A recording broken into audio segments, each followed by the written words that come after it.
ከኢቢኤስ ቢዝነስ ጋር ነው ቆይታ እያደረጋችሁ ያላችሁት። ወደ ሌላኛው በዝርዝርና በስፋት ወደምንመለከተው ጉዳይ አልፈናል።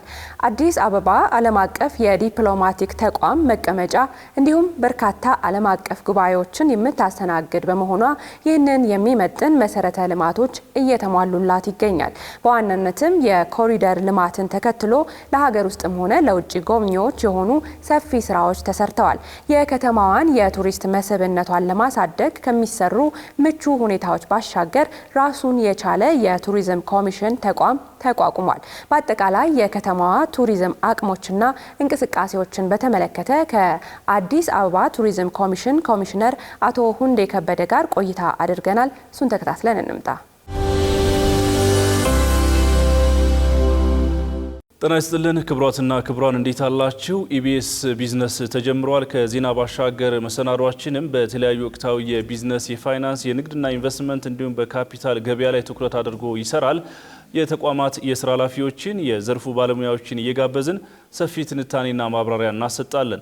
በዛሬ ኢቢኤስ ቢዝነስ ከዜና ባሻገርም በአዲስ አበባ የቱሪዝም እንቅስቃሴና በተለይም ደግሞ ከቅርብ ጊዜ ወዲህ በተሰሩ የመሰረተ ልማት ስራዎችና ስለተገኙ ውጤቶች፣ በቀጣይ ስለተቀመጡ እቅዶች እናነሳለን። በዚህ ሀሳብ ላይ ሰፊ ማብራሪያ የሚሰጡን ደግሞ አቶ ሁንዴ ከበደ ናቸው። የአዲስ አበባ ከተማ አስተዳደር ቱሪዝም ኮሚሽን ኮሚሽነር ናቸው። አቶ ሁንዴ እንግዳችን ስለሆኑ ለሚሰጡን ሀሳብ ከልብ እናመሰግናለን። እኔም ከልብ አመሰግናለሁ። መልካም፣ ወደ ሌሎች ዝርዝር ሀሳቦች ከመሄዳችን በፊት እንደው አዲስ አበባ ከቱሪዝም አኳያ ያላት አቅምና እድል ምንድን ነው ማለት እንችላለን? በተጨባጭ የቱሪዝም ሀብቶቻችን ምንድን ናቸው? እንደ ከተማ እንግዲህ አዲስ አበባ ከተማ በጣም ሰፊ ከተማ ነው። በርካታ የቱሪዝም ሀብቶች ያሉበት ከተማ ነው።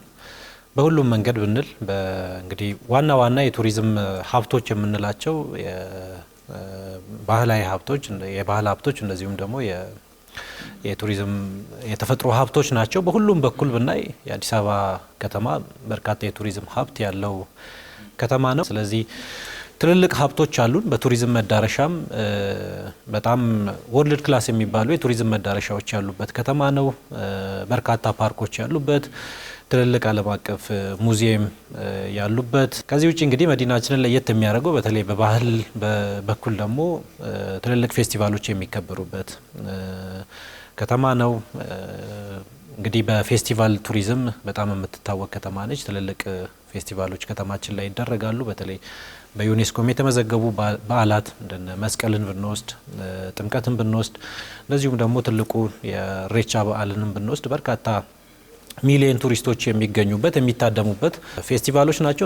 እነዚህ ሁሉ የቱሪዝም ሀብቶች ናቸው ብሎ መውሰድ ይቻላል። እንደው የኮሪደር ልማቱ ከቱሪዝም ጋር ያለው መስተጋበር ምን ይመስላል?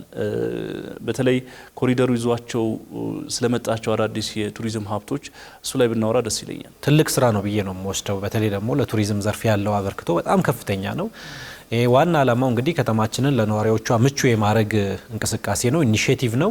በዚህ ውስጥ ደግሞ የተሰሩትን የልማት ስራዎች ካየ በጣም ለቱሪዝም ዘርፉ ያላቸው አበርክቶ ከፍተኛ ነው። ለምሳሌ የመሰረተ ልማት ስራዎችን ብቻ ብናይ በመንገድ በኩል የተሰሩ ስራዎች በጣም ከፍተኛ ነው። ይሄ ለነዋሪ ምቹ የማድረግ ስራ እንዳለ ሆኖ ለቱሪዝም ዘርፉ ደግሞ በጣም አማራጭ ብዙ ነገር ይዞ የመጣ ነው። ለምሳሌ የቱሪስቱን እንቅስቃሴ የሚያሳልጥ በርካታ ስራዎች ተሰርተዋል እንበልና ከዚህ በፊት የሚታወቀው የእግረኛ የመኪና መንገዶች ብቻ ናቸው የሚታወቁት። አሁን በኮሪደር ልማት የሳይክል ሌኖች፣ በርካታ ሬስትሩሞች በየመንገዱ ተሰርተው ቱሪስቱ እንደፈለገ መንቀሳቀስ እንደፈለገ ወጥቶ መግባት እንዲችል እንዲጎበኝ የማድረግ ስራዎች ናቸው የተሰሩት። ስለዚህ የኮሪደር ልማቱ ለቱሪዝም ዘርፉ ያለው አበርክቶ በጣም ከፍተኛ ነው ብሎ መውሰድ ይቻላል። ይሄ ብቻ አይደለም። በኮሪደር ልማቱ የለሙ አዳዲስ የቱሪዝም መዳረሻዎች ወደ ኢንዱስትሪው መጨመር ችለዋል። እያንዳንዱን የኮሪደር ልማት ብታይ በጣም ብዙ ስፔሶች ያሉት በርካታ ፓርኪንጎች ተሰርተዋል። በርካታ ከትንንሽ እስከ ትልልቅ ፓርኮች በከተማው ላይ በዚህ ስራ ብቻ እንዲገነቡ ማድረግ ተችሏል። ይሄ ሁሉ ስታይ በተለይ አዳዲስ ለተፈጠሩ የቱሪዝም መዳረሻዎች መሰረት ናቸው ብሎ መውሰድ ይቻላል። ስለዚህ ከዚህ በፊት ካሉን ነባር የቱሪዝም መዳረሻዎች በተጨማሪ አሁን በኮሪደርና በወንዝ ዳር ልማት የተገነቡ የቱሪዝም መዳረሻዎች አንደኛ በስፋት በብዛት ቱሪስቱ ወደ ከተማችን እንዲመጣ ማድረግ ችሏል።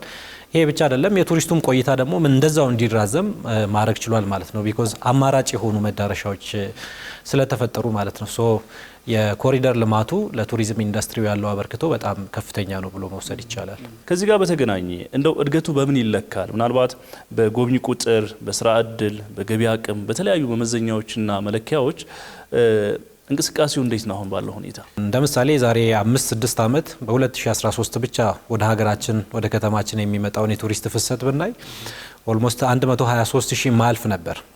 2013 ላይ ያስተናገድነው የቱሪስት ቁጥር ይሄን ነበር። ዛሬ ላይ በ2018 ብቻ ወደ 1.2 ሚሊዮን እና ከዛ በላይ የሚሆን ቱሪስት አዲስ አበባ መጎብኘት ችሏል። ይሄ በጣም ትልቅ የቁጥር ልዩነት የቱሪስት ብዛትን ያሳየ ነው። ይሄ ብቻ አይደለም። በሀገር ውስጥ ቱሪስት ፍሰት እንኳን ብናይ የዛሬ 5 ዓመት ገደማ ወደ 4.5 ሚሊዮን ቱሪስት ነበር ወደ መዲናችን የሚመጣው። በ2018 ወደ 10.5 ሚሊዮን የሚሆን የሀገር ውስጥ ጎብኚ ከተማችን ማስተናገድ ችላለች ማለት ነው። ስለዚህ በእነዚህ የልማት ስራዎች ትክክለኛ የሆነ ውጤት እያመጡ እንደሆነ ማረጋገጫ ነው ማለት ነው። ይሄ ብቻ አይደለም። ከገቢም አንጻር ስናይ ከፍተኛ የሆነ ለውጥ የመጣበት ነው። በዘንድሮ የውጭ ሀገር ፍሰት ብቻ ኦልሞስት ወደ 230 ቢሊዮን የሚደርስ ገንዘብ ወደ ከተማዋ ኢኮኖሚ ፈሰስ ማድረግ ተችሏል። በሀገር ውስጥ ቱሪስት ፍሰትም ብናይ ወደ 63 ቢሊዮን ብር የሚደርስ ገደማ ወደ ከተማዋ ኢኮኖሚ ፈሰስ ማድረግ ተችሏል ማለት ነው። እንግዲህ እያንዳንዱ የቱሪስት እንቅስቃሴ ከገንዘብ ጋር ነው የሚያያዘው። የሚያርፍበት፣ የሚበላበት፣ የሚጠጣበት፣ የሚዝናናበት ነገር ሁሉ ላይ ኢንቨስት ያደርጋል። ሶ እነዚህ ሁሉ ተደምረው ስናይ ለከተማዋ ኢኮኖሚ በጣም ከፍተኛ የሆነ አበርክቶ እያበረከተ ያለ ትልቅ ዘርፍ ነው ብሎ መውሰድ ይቻላል። አዲስ አበባ የበርካታ ዓለም አቀፍ ዲፕሎማት ተቋማት ማዕከል እንዲሁም ደግሞ የበርካታ ዓለም አቀፍ ኮንፈረንሶች መዳረሻ እየሆነች ትገኛለች እና እንደው ከዚህ ጋር በተገናኘ የኛ ዝግጅት ምን ይመስላል? በተለይ በሆቴል አገልግሎት፣ በመስተንግዶ አሰጣጥ፣ በአስጎብኚ ጥራትና ብቃት፣ በተለያዩ ለዘርፉ ብቁ የሆኑ አገልግሎቶችን ከማቅረብ አኳያ እዛ ላይ እየተሰራ ስላለ እንቅስቃሴ ብናወራ ደስ ይለኛል። መሰረታዊ ጉዳዮች ስለሆኑ ማለት ነው። እንግዲህ የግል ዘርፉ ለቱሪዝም እድገት በጣም ወሳኝ የሆነ ሚና ነው የሚጫወተው። የግል ዘርፉ ባይኖር የቱሪዝም እድገት ሊመጣ አይችልም። ስለዚህ የግል ዘርፉ አሁን ላይ በጣም ከፍተኛ መነቃቃት ያሳየ ዘርፍ ነው ብሎ መውሰድ ይቻላል። በመንግስት በኩል የተሰሩ ትልልቅ የልማት ስራዎች እንዳሉ ሆኖ በግል ዘርፉ በኩል ደግሞ የግል ዘርፉ መነቃቃት፣ በርካታ የአገልግሎት ሰጪ ተቋማት ወደ ከተማችን መምጣት ወይም ደግሞ መስፋፋት ለከተማዋ የቱሪዝም እድገት የራሳቸው አበርክቶ እያበረከቱ ነው ያሉት። ለምሳሌ የኮንፈረንስ ቱሪዝምን ብቻ ብንወስድ ከተማችን ከዚህ በፊት የምትታወቅበት ከአፍሪካ ህብረት፣ ከዩኤን እነዚህ ተያያዥ የሆኑ ኮንፈረንሶች፣ ሚቲንጎች ነበሩ። አሁን ላይ በጣም ዘርፈ ብዙ የሆነ ዓለም አቀፍ ኢቨንት፣ ዓለም አቀፍ ኮንፈረንሶች መዲናችን ላይ ይደረጋሉ። ዘንድሮ ብቻ ብንወስድ ከ221 በላይ ዓለም አቀፍ ሁነት አዲስ አበባ ላይ በብቃት ማስተናገድ ተችሏል። ይሄ ከፍተኛ ቁጥር ነው። ከባለፈው አመት እንኳን ስንወስድ ኦልሞስት ባለፈው አመት ወደ 150 የሚደርሱ ዓለም አቀፍ ሁነቶች ነበሩ አዲስ አበባ ላይ የተደረጉት። በየአመቱ እያደገ ነው። በየአመቱ ከፍተኛ የሆነ ለውጥ እያሳየ እድገቱም እንደዛው እየተፋጠነ ያለበት ሁኔታ ነው ያለው። ይሄን ስናይ የግል ዘርፉም በዛ ልክ ዝግጁ ባይሆን ኖሮ ይሄን ሁሉ ኮንፈረንስ ማዘጋጀት አይቻልም። በቁጥር ደረጃም አንዳንድ ኮንፈረንሶች በጣም ትልቅ ነበሩ። ለምሳሌ ባለፈው ክረምት አካባቢ ያደረግነው የሰከንድ አፍሪካን ክላይሜት ሰሚት እስካሁን ካደረግናቸው ኮንፈረንሶች በጣም ትልቁ ነው። ወደ 25,000 ፓርቲሲፓንቶች የነበሩበት ትልቅ ጉባኤ ነበር። ሶ ይሄንም ያስተናገደው የግል ዘርፉም ጭምር ነው ማለት ነው። በብዛትም በማስተናገድ ጥራትም ከጊዜ ወደ ጊዜ መሻሻሎች አሉ። አሁንም ደግሞ በርካታ ጉባኤዎች ከፊታችን ይኖራሉ። ለዛም ከተማችን ላይ ያሉት የአገልግሎት ሰጪ ተቋማት በቂ ዝግጅት እያደረጉ ነው። በቁጥር ደረጃ እንኳን ብንወስድ ከዚህ በፊት ከተማችን ላይ የሚታወቁ ከ3 ከ2 ያልበለጡ 5 ስታር ሆቴሎች ነበሩ። ዛሬ በትንሹ ከ12 እና ከዛ በላይ 5 ስታር ሆቴሎች አሉ። እነዚህ ደግሞ ትልልቅ የማስተናገድ አቅም ያላቸው ሆቴሎች ጭምር ናቸው ማለት ነው። ይሄ እንደ ምሳሌ ነው ያነሳሁት እንጂ በ3 በ4 በ2 በ1 ስታር እንደዚሁም ደግሞ የቱሪስት ሪከመንድድ ሆቴል የሆኑና ቤዚክ ሰርቪስ የሚሰጡ በርካታ የአገልግሎት ሰጪ ተቋማት ከተማችን ላይ አሉ። ሌላኛው የእድገቱ መለኪያና ማሳያ ተብሎ ሊወሰድ የሚችለው ዓለም አቀፍ ተጽዕኖ ፈጣሪዎች ከቅርብ ጊዜ ወዲህ በብዛት እየመጡ ይገኛሉ። ታላላቅ እግር ኳስ ተጫዋቾች፣ የማህበራዊ ሚዲያ ተጽዕኖ ፈጣሪዎች፣ በቅርቡ በርከት ያለ ቁጥር ያላቸው ዓለም አቀፍ ሰዎች ወደ አዲስ አበባ እየመጡ ይገኛሉ። እንደው ከዚህ ጋር እያይዘን እንደዚህ ያሉ አጋጣሚዎችን አሟጦ ከመጠቀምና በተለይም ደግሞ የአዲስ አበባን መልክና ገጽታ ለዓለም ከማስተዋወቅ አኳያ በቀጣይ ሊሰሩ ስለታሰቡ ሰፋፊ ስራዎች ብናነሳ ደስ ይለኛል። ለምን ያለን እንትን ለዓለም መታወቅ አለበት። ከመስራት ባለፈ ራሳችን መግለጽ አለብንና ዓለም አቀፍ ሚዲያዎችን ዓለም አቀፍ መድረኮችን በመጠቀም እንደዚህ ያሉ አጋጣሚዎች ከመጠቀም አኳያ እንደው እንደ ኮሚሽንም እንደ አዲስ አበባ ከተማ አስተዳደርም እዚህ ላይ ስለተያዙ እቅዶች ብናነሳ መልካም ይመስለኛል። ጥሩ እንግዲህ ዘንድሮ በጣም ትልቅ የፕሮሞሽን ስራ ከሰራንበት አንዱ የተጽዕኖ ፈጣሪ ሰዎችን በመጠቀም ነው። ይሄ የትም ሀገር ያለ ነው። የትም ዓለም ላይ እንደዚህ አይነት የፕሮሞሽን መንገዶችን ይከተላሉ። በእኛም ዘንድሮ በተለይ በጣም በርካታ ዓለም አቀፍ ተጽዕኖ ፈጣሪዎች፣ የማህበራዊ ሚዲያ ተጽዕኖ ፈጣሪዎች ወደ ከተማችን ሲመጡ ነበር። ሁላችንም እንዳየ ነው። በተለይ ከአይሾ ስፒድ መምጣት ጀምሮ በጣም በርካታ የሆኑ ተጽዕኖ ፈጣሪዎች ወደ መዲናችን መጥተው የተለያዩ ጉብኝቶች ሲያደርጉ ነበር። ይሄ እንደ ቀላል የሚታይ ነገር አይደለም። ለምሳሌ አይሾ ስፒድ ወደ ከተማችን ሲመጣ ጥቂት ሰዓታት ነበሩት። በዛ ሰዓት በርካታ የቱሪዝም መዳረሻዎች እንዲጎበኝ ማድረግ ችለናል። ይሄ ሰው ግለሰብ ብቻ አይደለም፣ በሚሊዮኖች የሚቆጠሩ ተከታዮች ያሉት ሰው ነው። በቀጥታ እንኳን በሚሊዮን የሚቆጠር ሰው ሲከታተል ነበር። እያንዳንዱ እኛ የምንወስድበት የቱሪዝም መዳረሻ እያንዳንዱ የምናሳየው የልማት ስራ ለዓለም ይታያል ማለት ነው። ይሄ በቀላል ነገር ምንም ኮስት ሳታወጣ እንደዚህ አይነት እንግዳን በመቀበል ብቻ የምታገኘው ትልቅ ትርፍ ነው ብሎ መውሰድ ይቻላል። ይሄ ብቻ አይደለም።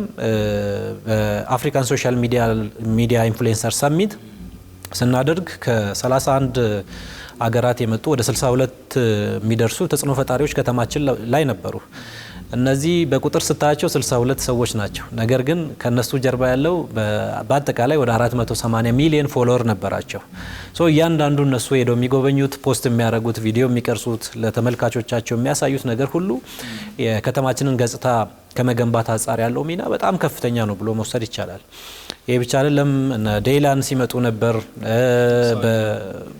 እነ ባካሪ ሳኛ የአርሴናል እግር ኳስ ክለብ ቲቪ መዲናችን ላይ ነበር። ትልልቅ ዓለም አቀፍ አትሌቲክስ መድረኮች ከተማችን ላይ ሲደረጉ ነበሩ። እነዚህን ሁሉ ተጠቅመን በርካታ የፕሮሞሽን ስራዎችን መስራት ችለናል። አዲስ አበባ ቱሪዝም ኮሚሽን የቅርብ ተቋም ነው። ገና 1 ዓመታችን ነው ከተመሰረትን። ዘንድሮም በርካታ ስራዎችን ለማከናወን እንችላለን። በቀጣይነትም እንግዲህ ብዙ ይጠበቃል። የቱሪዝም ዘርፉ አሁን ላይ በጣም ትልቅ ትኩረት ያገኘ ዘርፍ ነው። በልማቱ በኩል ቅድም ያነሳውል በጣም ትልልቅ ሜጋ ፕሮጀክቶች፣ ትልልቅ የቱሪዝም መዳረሻዎች የተፈጠሩበት ከተማ ነው። ከዚህ አንጻር በዛ ልክ የማስተዋወቅ ስራ መስራት ያስፈልጋል። ለዛ በቂ ዝግጅት እያደረግን ነው። ሰፋፊ የፕሮሞሽን እና የማርኬቲንግ ስራዎችን እንሰራለን። ይሄ ብቻ አይደለም። ዘንድሮ 3 ሀገሮች ላይ ሄደንም በአካልም ጭምር የማስተዋወቅ ስራዎችን የተለያዩ ትልልቅ ኤክስፖዎች እንደ አይቲቢ ቻይናን ጨምሮ በርካታ ቦታዎች ላይ የማስተዋወቅ ስራዎች ተሰርተዋል። በቀጣይነት እንግዲህ ሰፋፊ እቅዶችን ይዘናል። ትልልቅ ስትራቴጂዎችን ነድፈናል። የቱሪዝም ኢንዱስትሪውን ማስኬድ የምንችልበትን መንገድ አመቻችተናል። በዛ ላይ ሰፋፊ ስራዎችን መስራት ነው እንግዲህ የሚጠበቅብን። በዛሬው የኢቢኤስ ቢዝነስ ቆይታችን የተለያዩ ወቅታዊ የቢዝነስ መረጃዎቻችንን ወደ እናንተ ስናደርስ ቆየን። መረጃዎቹን ወደ እናንተ በማድረስም ቃል ኪዳን ታደሰና ጥላሁን አያሌው ከመላ ባልደረቦቻችን ጋር አብረናችሁ ቆየን። በቀጣይ ፕሮግራማችን እስከምንገናኝ ጤና ይስጥልን።